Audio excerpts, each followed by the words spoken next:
salaamaaleykum wa rahmatulah taala wa barakaatuhu mbokki Sénégal mbokki patriote yi man la seen mbokk seen xarit Cheikh Ahmadou Bamba Fall Khadim Bamba. ni leen koy defalee saa su ne di génn te duñ ci sonn duñ ci tàyyi ndax xam lan mooy njariñul communication. di ñëw di waxtaan ak yéen di laayante biir ak yéen démb gis ngeen ne le premier ministre Ousmane Sonko def na benn jotaay bu am solo ngir wax ak sénégalais yi moom ak gouvernement am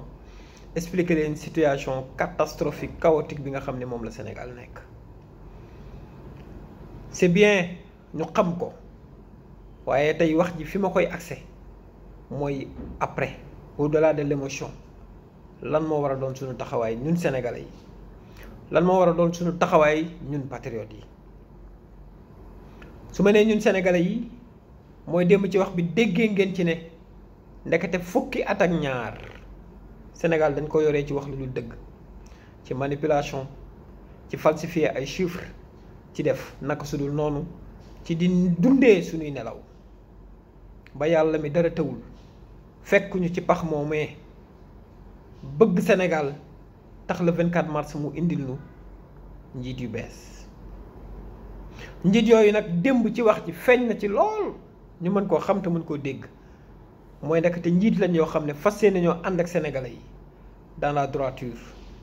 ci jub, ci jubal, ci loyauté, ci dëgg waaye ci transparence. transparence boobu moo tax démb li am waaye ci biir wax ji le premier ministre Ousmane Sonko dafa am lu mu wax jooju dafa war a yee bépp sénégalais mooy dafa ne lu situation bi di chaotique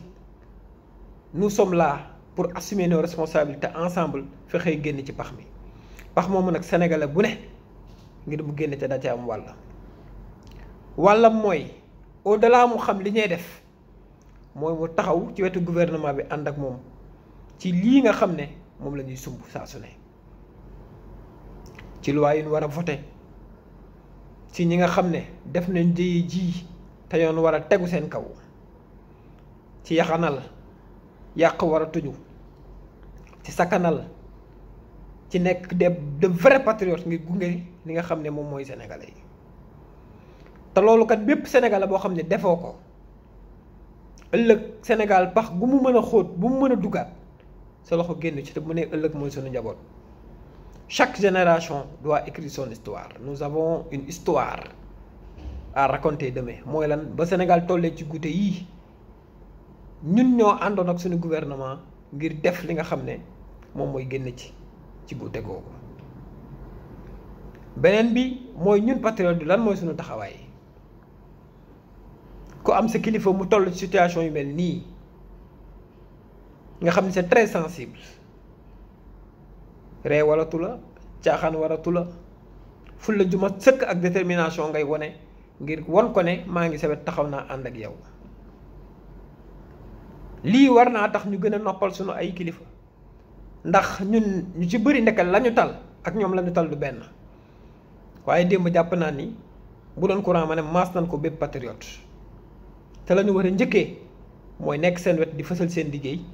ba pare concentré wu sur l'essentiel. futilité yi nga xam ne ñu ngi koy partagé nit ñi nga xam ne ñu ngi leen di tudd di leen may doole di leen may barke énergie boobu nañ ko concentré suñu ay njiit ba pare doon les exemples yoo xam ne ku ci nekk fa nga ne danañu xam ni kii la mu war a def ma nga ca danañu xam ni kii fan ko war a teg ma nga fa noppal leen ci gépp wet loolu rek moo ñu war kuñ ci dénk poste ngir nga liggéey nga gën a taxaw ngir ñu génn ci guute gii kuñ ci dénkul poste nga ànd ak kañu dénk poste ànd ak moom liggéey ndax réew mi dem te ci loolu ma ciy waxaale ci élection yi ñu dëgmal sénégalais yi patriotes yi li ñu bëgg a def lépp baax na ngir génne fa Sénégal waaye élection yi mooy bunt bi mooy ca la ñu mën a jaaree am majorité à l'Assemblée nationale loi yi ngeen bëgg yépp ñu voté ko jéego yi ngeen bëgg yépp ñu def ko projet de loi yépp ñu voté ko fexe ba redressement tacite bi nga xam ni moom la Sénégal war a toll te war faa dem ñun ñëpp ñu àndandoo ko def ko te mën naa ne yes we can.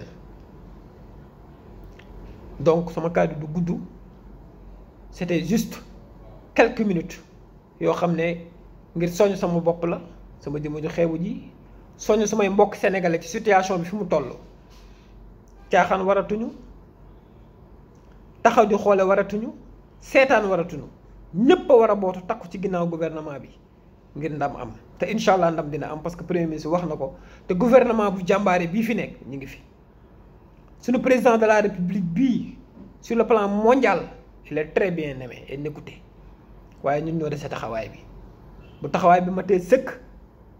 juróomi at ñu génn ci guute gi te buñ ci génnee génne luñ suñu bopp suñu njaboot lañ ci génnal donc wasalaamaaleykum wa rahmatullah